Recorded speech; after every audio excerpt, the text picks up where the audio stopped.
Hello दोस्तों, आपका आपके चैनल हिंदोदय में स्वागत है। आज का जो हमारा टॉपिक है वो है अलंकार। आज हम लोग अलंकार पढ़ेंगे, लेकिन अलंकार स्टार्ट करने से पहले आप लोगों से ये रिक्वेस्ट है कि आप लोग प्लीज चैनल को लाइक, शेयर और सब्सक्राइब जरूर कीजिएगा। ओके, तो आज का जो हमारा टॉपिक है, बिना लेट किए हम लोग चलते हैं अलंकार पर। ठीक है, अलंकार समझते हैं पहले कि अलंकार किसे कहते हैं। तो फ्रेंड्स, अलंकार का अर्थ होता है आभूषण। पहले हम ये जानें कि आभूषण क्या होता है। तो आभूषण क्या है? एक जवाहरात है जो किसी को बहुत ही सुंदर सजा देता है। तो अलंकार का अर्थ है आभूषण, और अलंकार क्या करता है? सजाने का काम करता है। अलंकार दो शब्दों से मिलकर बना है, अलम प्लस कार। अलम प्लस कार, जिसका अर्थ होता है सजावट। ठीक है फ्रेंड्स, तो हम लोग इसको स्टार्ट करने से पहले हम लोग सिंपल तरीके से ये जान ले कि अलंकार को हम समझेंगे कैसे और अलंकार का क्या अर्थ होता है। इसको हम बहुत ही आसानी तरीके से किस तरह से हम कविता में अलंकार को ढूंढ निकालेंगे कि यहाँ पर कौन सा अलंकार है। ठीक है, तो अलंकार का अर्थ आप ये जान ही गए हैं कि अलंकार का अर्थ होता है आभूषण। तो आभूषण क्या करता है? अगर आभूषण को कोई धारण करता है तो वह सुशोभित हो जाता है, अर्थात सुंदर दिखने लगता है, उसकी सजावट हो जाती है। तो जो अलंकार है ये यही काम करता है कि कविता को सुंदर बना देता है। कविता को सुंदर बना देता है, यानी अलंकार क्या करता है? कविता को सजाने का काम करता है। ठीक है, जिस तरह आभूषण स्त्री को सजाने का काम करता है, जैसे कोई स्त्री हो और उसे बहुत सारा आभूषण पहना दिया जाए तो बहुत ही सुंदर दिखती है, उसी तरह अलंकार भी है। यदि अलंकार के बहुत अच्छे तरीके से प्रयोग किया जाए तो कविता बहुत ही सुंदर लगती है। सुंदर मतलब उसको पढ़ने से हमें बहुत ही अच्छा लगता है। ठीक है, तो ये आप जान ही गए कि अलंकार का क्या अर्थ है। तो फ्रेंड्स, आपको ये बता दें, देखिए यहाँ पर लिखा हुआ है कि अलंकार की सबसे पहले चर्चा किसने की थी? भामह ने की थी। किसने की थी फ्रेंड्स? भामह ने। भामह ने अलंकार की सबसे पहले चर्चा की थी और इन्होंने बताया था कि अलंकार क्या होता है, इसका प्रयोग हम कहाँ कहाँ और किस तरीके से करते हैं। तो अलंकार जो शब्द है इसकी सबसे पहले चर्चा भामह ने की थी। ठीक है फ्रेंड्स, अब हम लोग चलते हैं इसकी परिभाषा की तरफ कि अलंकार की क्या परिभाषा है। ठीक है, तो देखिए यहाँ पर लिखा हुआ है, काव्य की शोभा बढ़ाने वाले तत्वों को अलंकार कहते हैं। यानी जिन तत्वों के कारण कविता में सौंदर्य या चमत्कार उत्पन्न हो जाता है उसे अलंकार कहते हैं। ठीक है फ्रेंड्स, तो आप इसको ध्यान दीजिएगा क्योंकि ये बहुत ही महत्वपूर्ण टॉपिक है और ये हमारे हर एग्जाम से संबंधित होता है। इससे एक दो क्वेश्चन अवश्य आते हैं। या तो ये पूछ लिया जाता है कि इस पंक्ति में कौन सा अलंकार है, या ये पूछ लिया जाता है कि यह किसका भेद है। ठीक है, और या तो आपसे पूछा जाता है कि इस अलंकार का कौन सी इसमें पंक्ति है। ठीक है, तो दो तीन तरीके से क्वेश्चन पूछे जाते हैं जिसको हमें बहुत ही ध्यान देके समझना है कि अलंकार किसे कहते हैं। तो देखिए यहाँ पे लिखा हुआ है, काव्य की शोभा बढ़ाने वाले तत्वों को अलंकार कहते हैं। आपको इस तरीके से भी पता होना चाहिए कि जिन तत्वों के द्वारा काव्य में चमत्कार या सौंदर्य उत्पन्न होता है उसे अलंकार कहते हैं। यानी जो कविता को सुशोभित करे उसे ही अलंकार कहते हैं। तो आपको दो तीन तरीके का परिभाषा पता हो गया और याद भी आपको हो गया होगा कि अलंकार किसे कहते हैं। ठीक है फ्रेंड्स, अब है हमारा टॉपिक। अब इसमें हम एक आध एग्जाम्पल भी जान लेते हैं, जैसे तरनी तनुजा तट तमाल तरुअर बहु छाए। तो ये एक पंक्ति है, तरनी तनुजा तट तमाल तरुअर बहु छाए।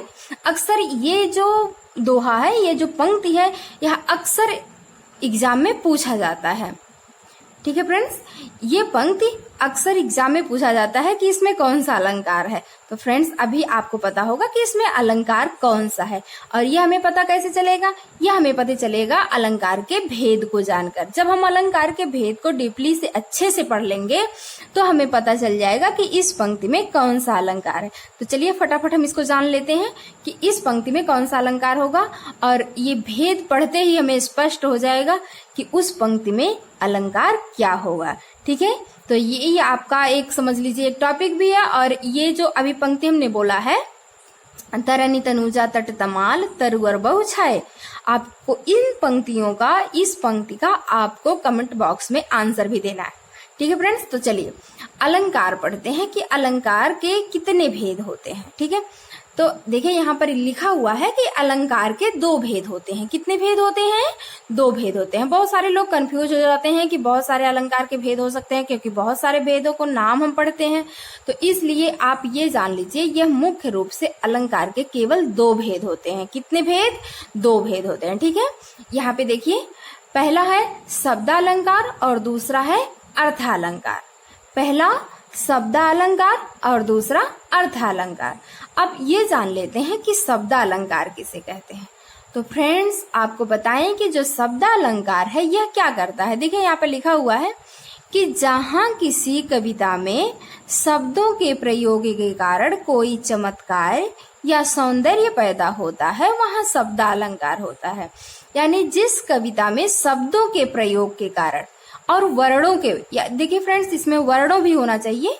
यहाँ पे बस शब्दों लिखा है, लेकिन जिन कविता में या जिस काव्य पंक्ति में शब्दों या वर्णों के कारण कोई चमत्कार या सौंदर्य उत्पन्न होता है, वहां शब्दालंकार होता है। ठीक है, तो आपको जो पंक्ति पढ़ी गई थी वो बताई गई है कि तरनि तनूजा तट तमाल तरुअर बहु छाए।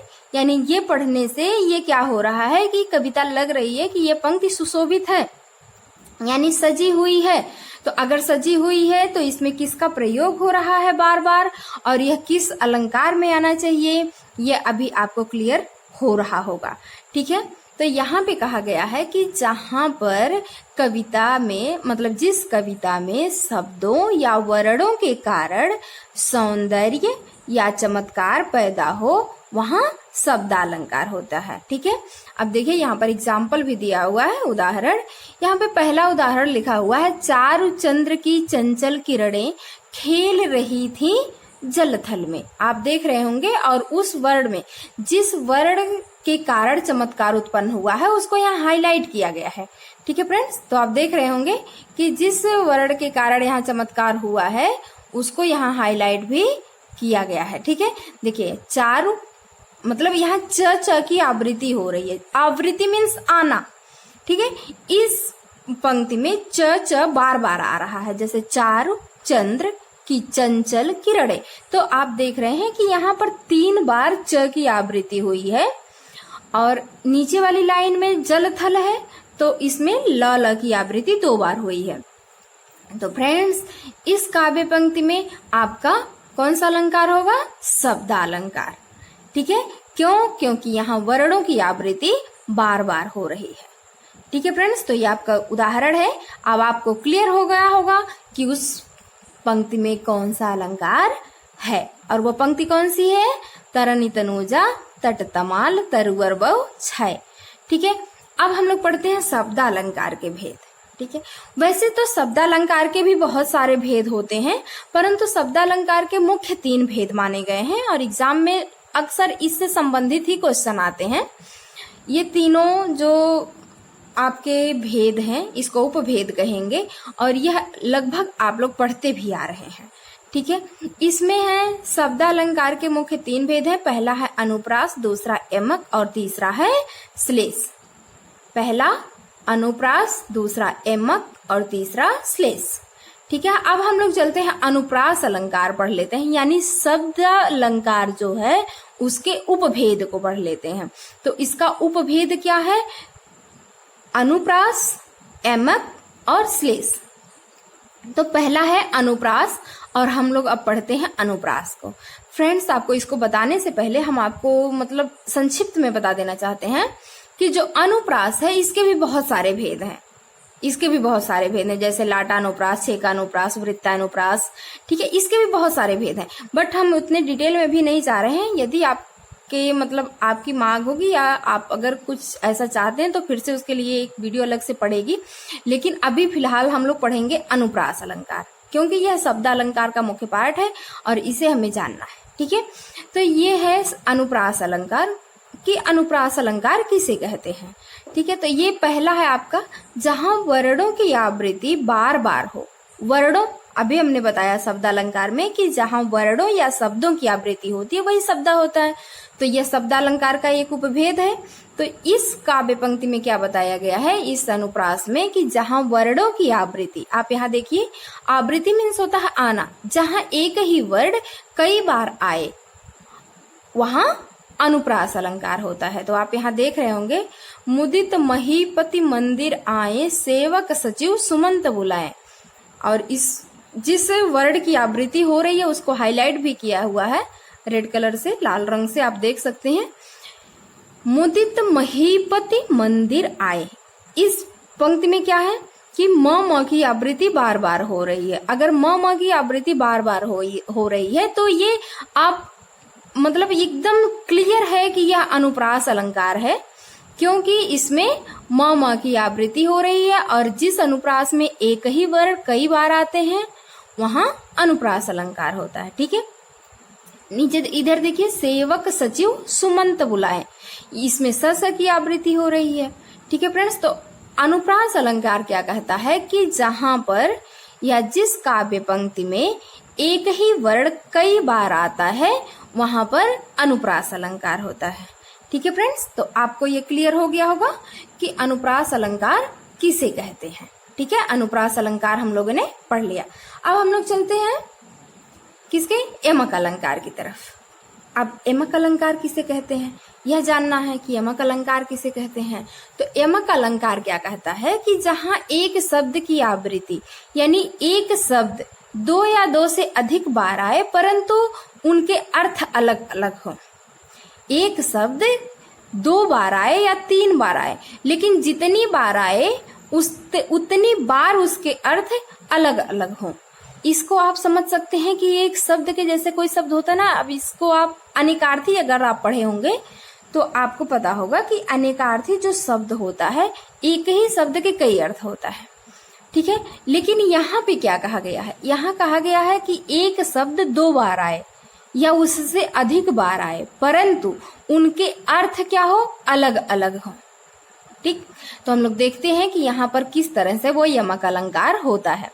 तो फ्रेंड्स, आपको पता है कि यदि एक शब्द दो बार आया है और दोनों बार उसका अर्थ अलग है, ये हम कैसे पता करेंगे, इस तरह पता करेंगे कि उस पंक्ति की हमें क्या आनी चाहिए, अर्थ समझ में आनी चाहिए। यानी जो कविता हम पढ़ रहे हैं उसका भावार्थ हमें समझ में आना चाहिए।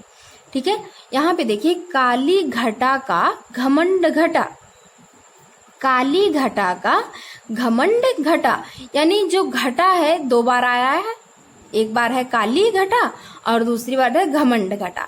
तो इसका अर्थ क्या निकलेगा, इसका अर्थ निकलेगा कि काली घटा जो है यानी कि जो काला बादल है उसका घमंड, उसका गर्व क्या हो गया, कम हो गया। यानी एक घटा का अर्थ है बादल और दूसरी घटा का अर्थ है कम होना।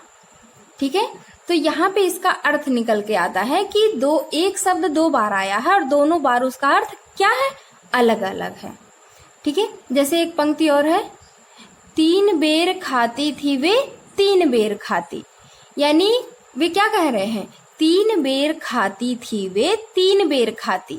यहाँ पे बेर दो बार आया है और दोनों बार उसका अर्थ क्या है, अलग अलग है। कैसे, वो यहाँ पर कहा गया है कि वह तीन बेर यानी तीन फल को तीन बार में खाती थी। बेर का दो अर्थ दिया गया है और दोनों बार उसका मतलब दो बार आया है और दोनों बार उसका अर्थ अलग है। एक बार क्या है कि बेर मीन्स फल और एक बेर का मतलब बार। ठीक है, संख्या, इतनी बार में खाया। ठीक है, उसी तरह आपका एक पंक्ति और भी है जो बहुत ही महत्वपूर्ण है और एग्जाम में अक्सर पूछा जाता है, जैसे कनक कनक ते 100 गुनी, मादकता अधिकाय, या खाए बौराए जग बापाए बौराए। तो यहाँ पे क्या कहा गया है, कनक कनक दो बार तो आया है लेकिन दोनों बार कनक का अर्थ अलग अलग है। यानी एक कनक का अर्थ क्या है, सोना, और दूसरी कनक का अर्थ है धतूरा। उसी तरह आपका यहाँ भी घटा का अर्थ दो बार है, यानी घटा दो बार आया और दोनों बार उसका अर्थ अलग अलग है। ठीक है फ्रेंड्स, आई होप कि आपको समझ में आ गया होगा कि यमक अलंकार किसे कहते हैं। ठीक है, तो आपका यमक अलंकार भी क्लियर हो गया। ठीक है, अब हम लोग चलते हैं श्लेष अलंकार की तरफ। ठीक है, आज हम लोग श्लेष अलंकार पढ़ लेंगे। श्लेष अलंकार किसे कहते हैं? जहां किसी शब्द के एक से अधिक अर्थ निकले, यानी जिन काव्य पंक्ति में एक शब्द हो और एक ही बार आया हो लेकिन उसका अर्थ कई निकले। श्लेष का अर्थ ही होता है चिपकना, यानी जिस शब्द में कई अर्थ चिपके हुए हों उसे श्लेष अलंकार कहते हैं। एक शब्द मतलब जहां या जिस कविता में एक शब्द एक ही बार आए परंतु उसका कई अर्थ निकले उसे श्लेष अलंकार कहते हैं। यहाँ पे देखिए एक यहाँ पे पंक्ति लिखी हुई है कि मंगन को देख पट देत बार बार, मंगन को देख पट देत बार बार, यानी कि यहाँ पे क्या कहा गया? इसका अर्थ है कि वह भिखारी को देख करके दरवाजे को बंद कर देती है या उसको बार बार कपड़ा देती है। यहाँ पे इसका इस पट का दो अर्थ निकल के आया, एक है कपड़ा और दूसरा है दरवाजा। ठीक है फ्रेंड्स, तो इस तरह ये क्या है, आपको श्लेष अलंकार कहता है कि एक शब्द का दो या दो से अधिक अर्थ निकले उसे श्लेष अलंकार कहते हैं। तो इस तरह आज हम लोगों ने श्लेष अलंकार तक पढ़ लिया। आगे हम लोग नेक्स्ट वीडियो में पढ़ेंगे। और यदि आपने हमारे चैनल को लाइक, शेयर और सब्सक्राइब नहीं किया है तो प्लीज कर दीजिए। यदि आपको वीडियो अच्छी लगी हो तो आप कमेंट बॉक्स में कमेंट जरूर कीजिए। Okay friends, bye, thank you, take care.